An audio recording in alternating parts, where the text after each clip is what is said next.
hindi na talaga tao. Actually itong bahay na ito talagang kahoy lang, no. Pero hindi na tao talagang nagbiba, no. Backbone na.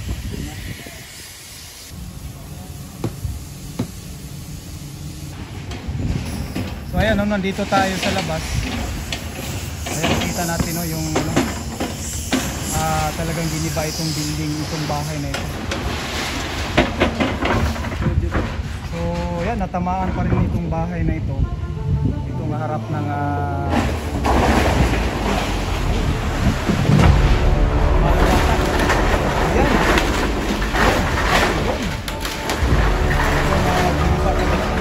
bakit na talagang giniba.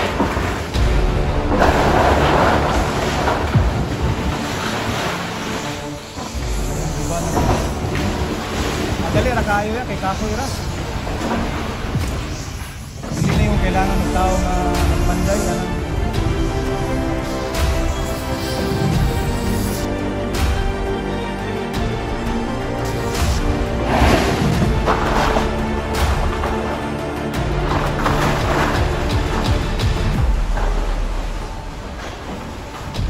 Kita madali yan.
Ayan, no, mga kapatid, magandang umaga sa inyong lahat, no.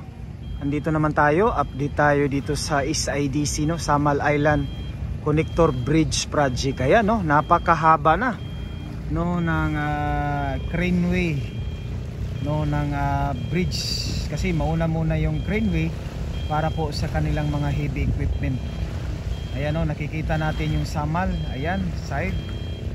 So magandang umaga, kumusta? Huwag kalimutan magdala ng tubig, panag na sa labas kayo at uminom.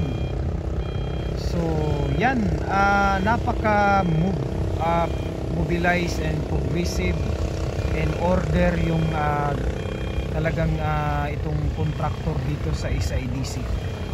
Ayan, no, so sa pagkakaalam natin, I think nasa ano na lang ito, mga 5 days na lang yata yung ano nila dito, yung kasi yung titira naman sa tulay, ibang ano naman, ibang grupo, pero same contractor pa rin sila, yung CRBC, no. So talagang napaka mabilis nila, no, magtrabaho dahil po kumpleto sila ng heavy equipment at saka tuloy-tuloy, no, dahil po ang fundings ay nasa kanila, no. So ayan, kita natin. So ito na yung update natin, no. Today is Saturday. Ayan. So iba-iba ang ano dito, kaya mabilis yung paggawa nila, no, ng proyekto. Dahil po ay do isang kumpanya lang sila, isang contractor, pero ibang-ibang grupo. So ito yung gumawa ng crane, ibang grupo ito. So pagdating naman sa bridge, no, ibang grupo naman ang gagawa diyan. So sa lubong, no, dun sa Samal side, mayroon ding gumagawa doon na ibang grupo. At saka dito naman sa Davao side, no, sa craneway, at saka doon sa pangalan doon sa may pier o poste, no, diyan sa labas, diyan sa Daang Marlica Junction, ibang contractor din, no, pero same Chinese pa rin yung nagsusupervise, yung mga engineer, no. Although yung mga gumagawa, yung mga worker ay yung ating mga kapatid ng mga Pilipino. Ayan. So ito yung mga update dito mga kapatid, no? Binabalik-balikan talaga natin ito para ma-update po kayo every weekend nag-update tayo dito.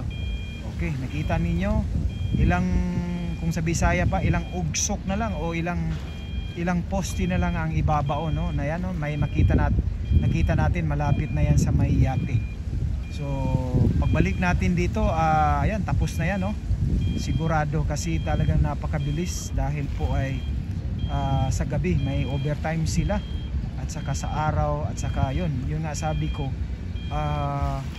every area iba-iba yung naka-assign, kaya order yung ano nila, pag-mobilize nila sa ginagawang bridge project. Ayan.